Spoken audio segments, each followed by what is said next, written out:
La France a été empoisonnée par un mal diffus, souterrain et destructeur, la délation.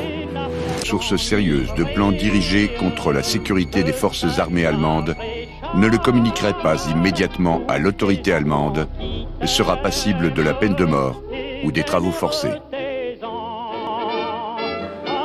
Dans cette moitié de France sous domination nazie, les Français vont écrire.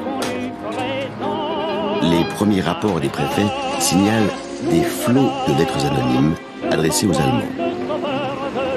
Que révèlent ces lettres? Bien loin des complots contre l'occupant, il n'est en réalité question que de querelles, de vengeance, de haine entre Français. Des Français qui profitent de la présence allemande pour régler leurs comptes ou tirer avantage de la situation.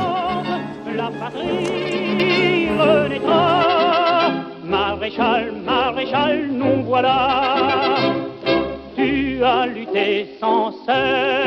Leurs balcons ou fenêtres pour des vigies d'observation et chaque mouvement dans la rue devient donc suspect pour eux. Résultat, les appels à la police se sont multipliés ces dernières semaines. Alors logiquement, chaque dénonciation est suivie de vérifications par les policiers, mais avec la crise sanitaire qui touche aussi les commissariats de police en l'absence de nombreux policiers contaminés au Covid-19, en effectif réduit, eh bien impossible pour les forces de l'ordre de se déplacer sur chaque dénonciation. Des signalements qui deviennent excessifs pour les représentants syndicaux de la police, car une fois sur place, eh bien les policiers ne peuvent pas constater l'infraction car trop tard. Des policiers qui en appellent donc au civisme et à la responsabilité des uns et des autres pour permettre justement aux véritables urgences d'être traitées, comme les violences conjugales qui, selon certains syndicats de police, depuis le début du confinement, ont augmenté de 35%.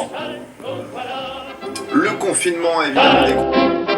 Nous voilà devant toi.